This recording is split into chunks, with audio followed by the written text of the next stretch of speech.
Friends, welcome to my channel Cooking and Beyond by Induji. இன்னைக்கு என்னோட ஸ்டைல்ல vegetable kurma பண்ணிட்டு இருக்கேன். ஃபர்ஸ்ட் என்னன்னா கேபேஜ், கேரட், பீன்ஸ், உருளைக்கிழங்கு எல்லாத்தையும் எல்லாம் வேக வச்சு ரெடியா வச்சு உப்பு மஞ்சள் பொடி போட்டு வேக வச்சு தனியா வச்சிட்டேன். அதுக்கு அப்புறம் தக்காளி, சோம்பு, தனியா, மஞ்சள் பொடி இதெல்லாம் போட்டு நல்ல ஒரு பேஸ்டா அரைச்சு வச்சிட்டேன். அதுக்கு அப்புறம் இன்னொரு பேஸ்ட் என்ன பண்ணேன்னா தேங்காய், கசகசா, ஒரு 4 பாதாம் பருப்பு எல்லாம் தண்ணியில் கொதிக்கிற தண்ணியில் ஊற வச்சு அதுவும் நல்லா பேஸ்ட்டாக அரைச்சி வச்சுட்டேன். ஸோ 2 பேஸ்ட், தக்காளி பேஸ்ட்டு, தேங்காய் பேஸ்ட்டு, காய் வேக வச்சாச்சு.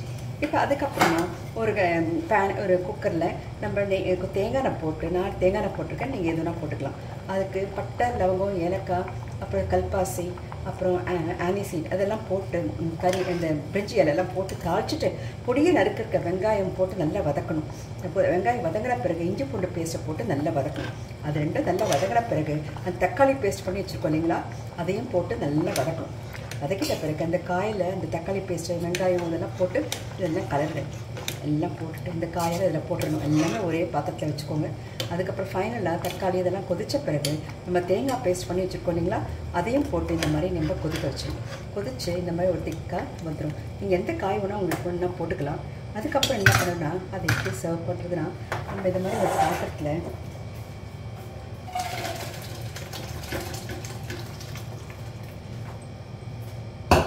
இந்த மாதிரி போட்டு நீங்கள் அழகாக கொஞ்சம் புதினா, கொஞ்சம் கொத்தமல்லி இதெல்லாம் போட்டு இந்த குக்கர் கொதிக்கிறது இதெல்லாம் நினச்சிட்டேன்.